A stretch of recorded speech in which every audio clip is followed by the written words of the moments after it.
Alright, so I guess I'm going to try these pillow blocks and supposed to kind of align themselves, and so I have to figure out where I want to put them so I can bolt them down and go from there. I figure I just measured 2 inches off from here, which is 6 inches from back here, scribed line. My centers between the holes on the block are 3 and 3 3/4, so just took that off and scribed the next line. Center on this is gonna be 13/16, so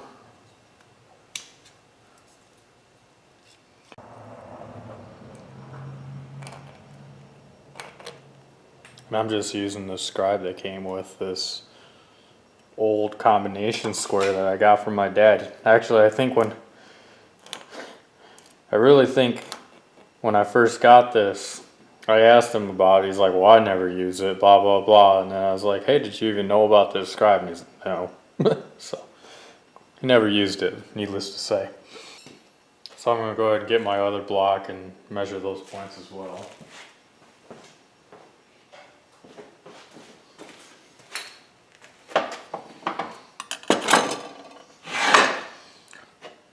It's definitely starting to get heavy.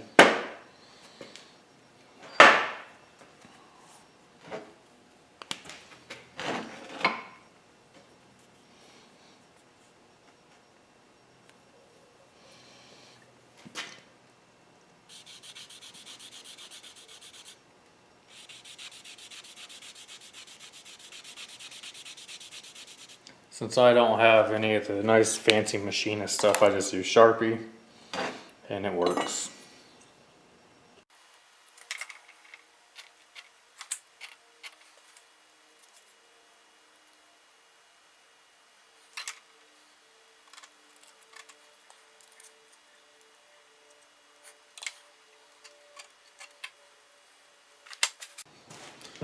Alright, so I'll take the center punch, do the obnoxious thing, and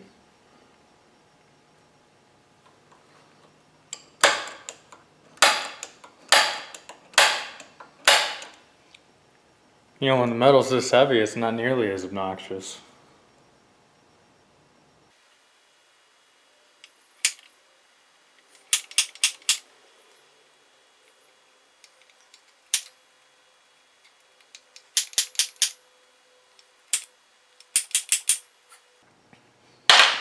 Alright, so I'm just going to start off and show us, I'm going to start by putting a 1/4 inch through and then following with the,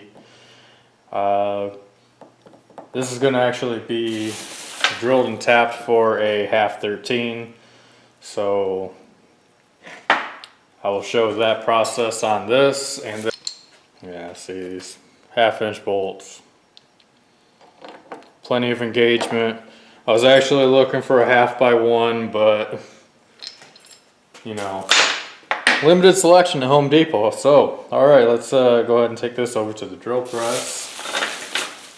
Also, though it's probably not the greatest quality, I don't need too many of them, but adding the 1/2 13 tap to the collection now. So.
Alright, just because I got it, I've heard rumors, and this is a cheap one,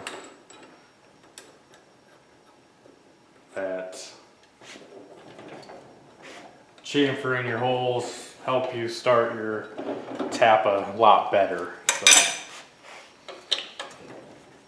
I guess we'll give that a shot.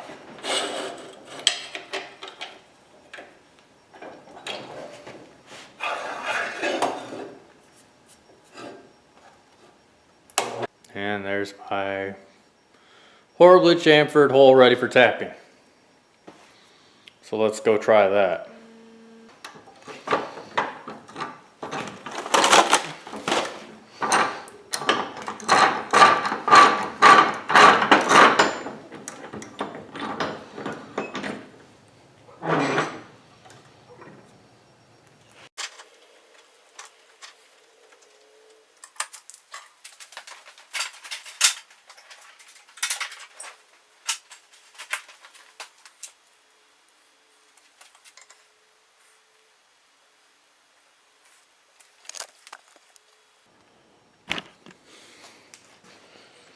So this is the largest tap that this wrench is, I guess, meant for. And I will say, that chamfer on there, it did start pretty quick.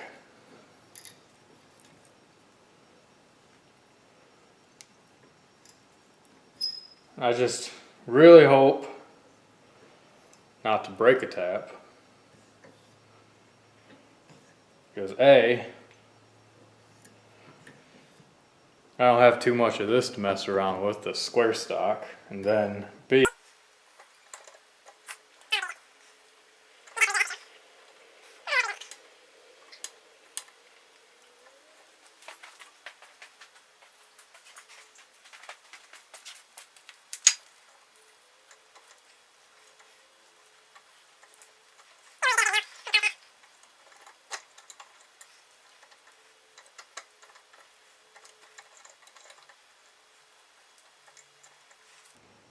so if you've never done tapping before, well, hand tapping, this is hand tapping. One of the things is you go forward, I don't know, say a half a turn, and you come back and break the chip that it made. If you have a through hole, the idea is that the chips fall out the bottom of the hole. Some taps are specially designed for holes that are blind, which means it doesn't go all the way through. And those taps, they're designed to make the chip come up through like a drill bit.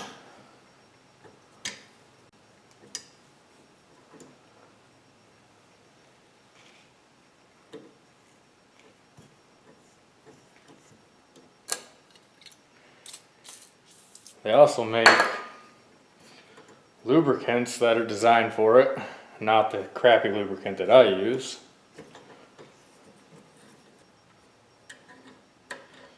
This is why I didn't want an 1.5 inch long bolt. Not that I think I probably have it threaded enough, but if it were an inch bolt, I'd probably give up threading at this point. Tapping, whatever you want to call it. It's really important to start straight, which is, I mean, one thing that you almost always get out of a mill. They make some really fancy, I guess, tap starters that stops down into the top of this and lines it up perpendicular. Those are nice and fancy. So on this one I can visually see quite well that my chips are falling through. So I'm just kind of going with it.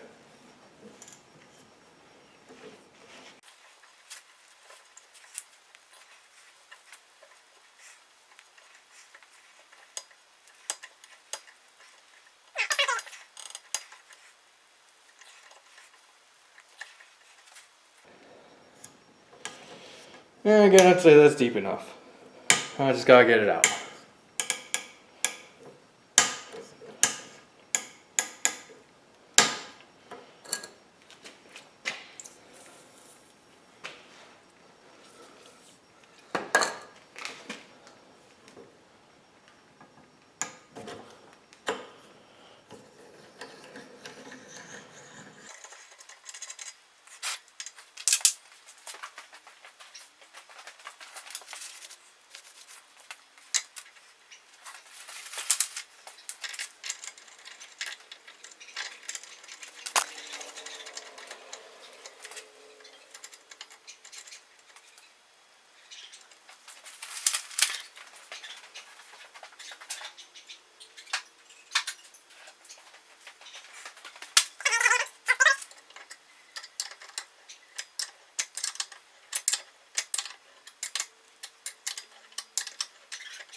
And I'd say I've got the thread depth good. So that's the process. No bother in going over it multiple times with you. So I'll get this one done, get some other ones done. So, all right.